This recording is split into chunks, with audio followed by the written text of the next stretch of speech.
অ্যাডমিশনে আয় সংক্রান্ত ম্যাথ অনেক আসে।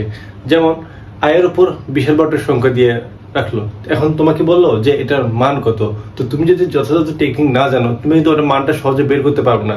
তো এই আয়ের উপর যত বড় সংখ্যা থাকে, যত বিশাল বড়, তোমার যদি এই টেকনিকগুলো জানা থাকে, তুমি কিন্তু খুব সহজে বের করতে পারবে। দেখো, যেমন আয়ের উপর আছে 66, তারপর 6363, এরপর আয়ের উপর আছে -5966।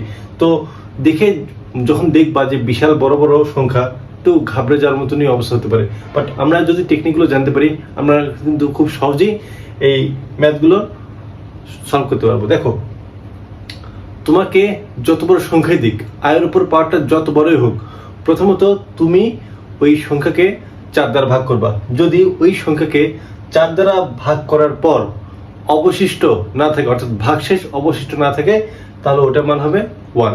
ওকে, এটা একটা টেকনিক। দ্বিতীয় নাম্বারটা হচ্ছে, তুমি এমন একটা সংখ্যাকে 4 দ্বারা ভাগ করলা, অর্থাৎ যত বড় সংখ্যাই থাক তুমি 4 দ্বারা ভাগ করবা। 4 দ্বারা ভাগ করার পর যদি অবশিষ্ট বা ভাগশেষ 1 থাকে, তাহলে মান হবে i। ওকে, বুঝতে পারছো? যদি 4 দ্বারা ভাগ করার পর যদি ভাগশেষ 1 থাকে, তাহলে i।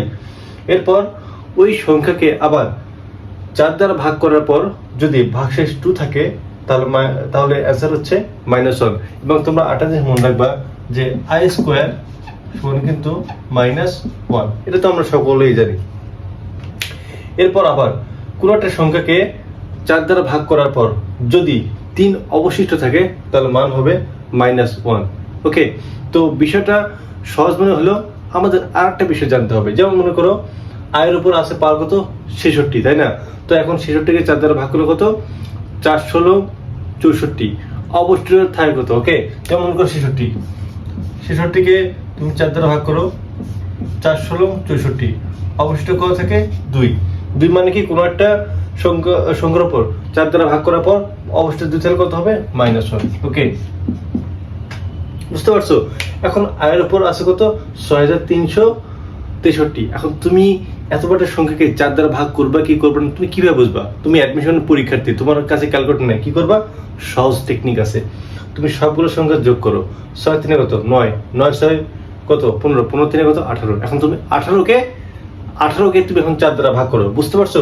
তুমি 6 যোগ 3 যোগ 6 যোগ 3 কত হলো, আমার 18, তাই না? এখন তুমি 18কে 4 দ্বারা ভাগ করো। এখন 18 ভাগ 4 কত হয়, 4 4 16। ওকে, ভাগশেষ কত, 2। এখন কোনো একটা সংখ্যাকে 4 দ্বারা ভাগ করার পর যদি ভাগশেষ 2 থাকে, মান কত, মান হচ্ছে -1। দেখছো কত সহজ অঙ্ক, তাই না? শুধু একটু টেকনিক জানলেই তুমি সব পারবা। আবার দেখো, -5966, একদম সেম, সবগুলোকে যোগ করো। 5 এবং 9 কত, 5 + 9 + 6 + 6 কত হচ্ছে, 5 9 16, 16 হচ্ছে 22, 22 6 কত, 28, তাই না? 5 আর 9 কত, 16, 16 সরি 5 এবং 9 কত, 14, 14 এবং 6 কত, 20, 26, তাই না? কত হচ্ছে, 26। এখন 26কে তুমি 4 দ্বারা ভাগ করো, কত, 4 6 24, ভাগশেষ কত থেকে 2, ভাগশেষ 2 থাকলে কত, -1। আর যেহেতু এই মানে দ্বারা কি বোঝাচ্ছে, রিভার্স, অর্থাৎ মনে করো 1/i⁵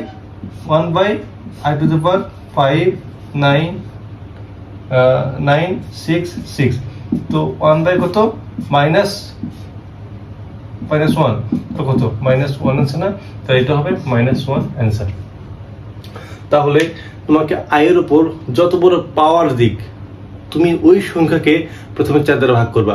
ভাগ করার পর যদি ভাগশেষ 0 থাকে, তাহলে হবে 1। যদি ভাগশেষ 1 থাকে, মান হবে i।